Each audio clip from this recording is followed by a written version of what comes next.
Are you ready for an extra credit? Let me show you an example of how to approach this ideal self project.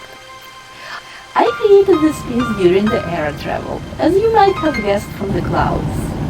I was flying to Boston for my graduation commencement, and it was a great opportunity to reflect on the ideal self. It was inspired by my mom's portrait, which also represents my ideal self in a way. I love horses, so my mom included a dream horse, and of course my beloved dog Ray. It is also inspired by the early abstract artists like Klee or Kandinsky. I chose blue color scheme because blue is my favorite color. It also represents dreams and reaching out for them. It's great to have dreams, especially when you just complete your degree. I chose pen to represent my artistic self. And you might be wondering, why pen and not a brush? Well, to me, writing and art go hand in hand. I love writing, and writing is a visual storytelling. It's a filmmaking process. I also like drawing and minimalistic approach to drawing. So I try to represent my passion for less is more in this work. Alright, but how much less can we afford before it becomes too boring? Let's take a look. Here is my original sketch I created in Procreate app. Procreate is great for experimenting with textures and brush strokes and blending the colors.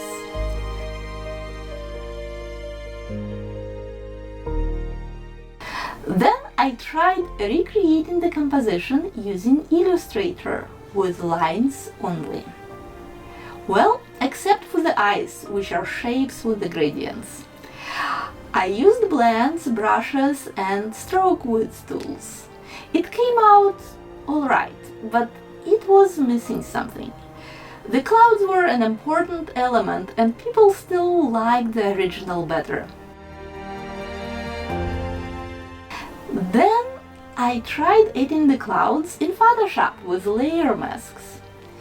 It created a minimalist, painterly look, but I think it was too perfect. Sometimes imperfections add emotions, which is important in the work of art. So lastly, I imported the vector image in the original Procreate environment, and it worked out well. It added some refinement to the original sketch. So this is the final version for now, although I feel I could still keep working on it. The work of art is never finished, it's merely abandoned, as many great thinkers said. So I may post an updated version to my Behance profile in the future. So how do you approach this project? To begin with, you don't have to have your portrait created by your mom. You could just use your favorite photograph. Or you could use your imagination. How do you envision yourself? What do you like about your physical appearance, for example? Or your personality? What are your unique characteristics as a person? Maybe you like to sing, dance, love animals. You are a great athlete, you name it. Then select 3 unique qualities and start working with them. You can add or modify those qualities as needed.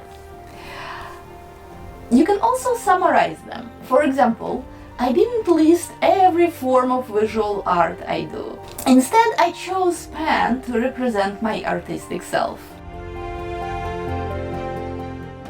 I did not include my coding or technical skills in my self-portrait, well, probably because it feels a little bit like work.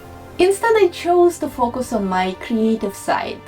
What's unique about me and how is my style different from the other artists? So once you choose what elements represent you the most as a person, you can start working on the scale and connection between those elements.